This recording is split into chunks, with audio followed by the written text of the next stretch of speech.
Oh, okay.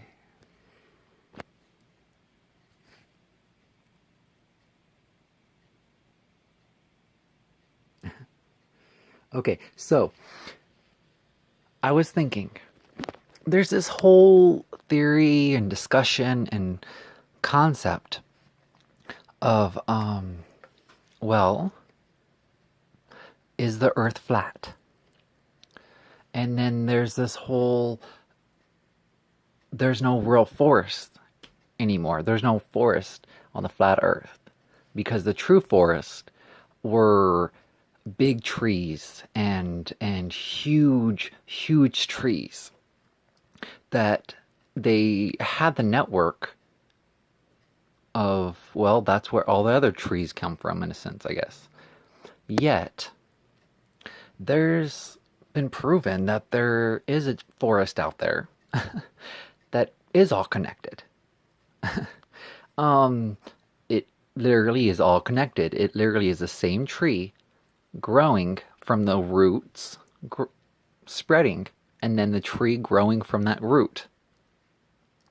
And then there is a fungus, which is a mushroom. And yet, that's what was also communicated, that mushrooms also grew really big. And due to the shape of it, basically, of like the hexagon, like in the beehive, it's, I guess, the most beneficial way of living. I guess in a simple way of saying, because you gotta sharing life, spreading life, the veins of the thing, still about life and living. And so that's the concept that I want to touch upon, is that of there is those things.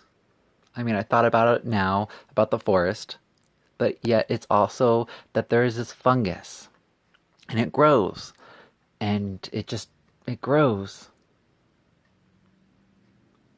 and it's all the same thing though. It's really long, big, but it's one thing. And so in a sense, there's that the big tree having the massive network of roots that then birth the other trees. Now, there could be a question of why are there so many different kinds of trees then? Well, there were a lot of other big trees. And they say that the trees are the mountains today. There's not the rock that we know isn't rock. It's petrified wood as we would know today as from the trees that we have to that of it's I can't recall what it was called, but it started with the C. But basically that's the point though that I wanted to portray to the world, that there are things that are into today, that live today, such as the tree and that fungus. So if it was based upon that of what is it, back in the day where there was the mushroom thing and then there was the tree thing, which is really interesting because we were supposed to live in trees, which makes me think of this one picture where it was with dinosaurs and people, and there was tree houses, and a long neck was hanging out with a person in the tree house, and the other dinosaurs. Which does bring a question, though. If it is true that there aren't really the dinosaurs bones that you see are plasters. They're not actually dinosaur bones, from what I've been researching, from what I've been hearing.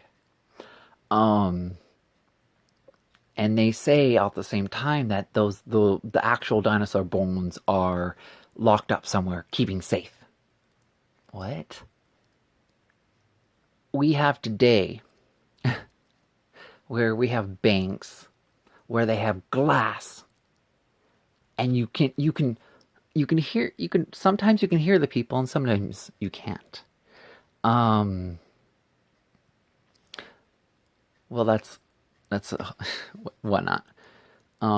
It's just there is that point that you could have a glass, a bulletproof glass, like somebody has said, um, to where you can't touch them because you can't even touch the plastered ones. It's literally roped off. I mean, the long neck, that's a lot of weight to fall on you, which would hurt potentially.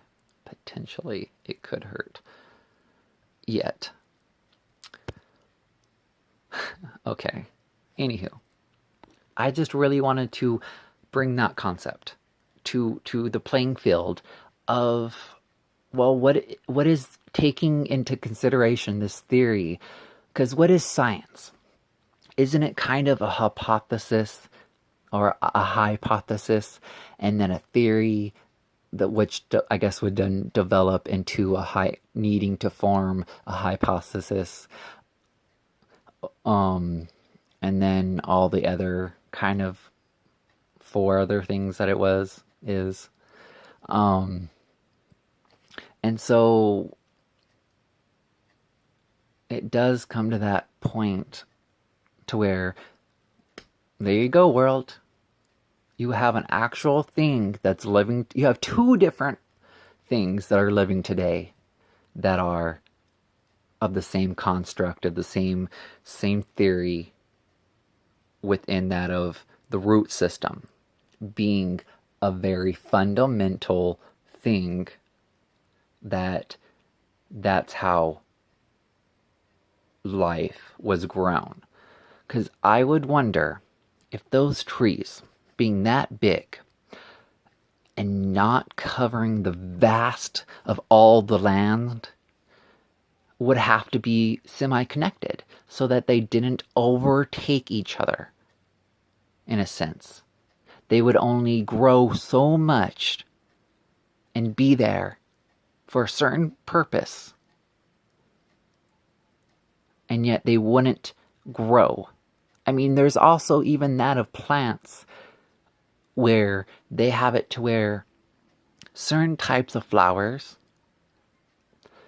will, if they come from the same family, will share food and be family. But the same species of plant, flower, style, whatnot, of flower, being part of a different family, they will fight. They won't share food. They won't. They will grow the roots so that they can get all the food and everything, and overmine the, what's that one thing called? The other plant, the foe, which is interesting, huh? Okay, well, you have fun and you enjoy, and use discernment. And when you try to prove something, or when you go about discussing something, that's another topic, in a sense. Okay, well,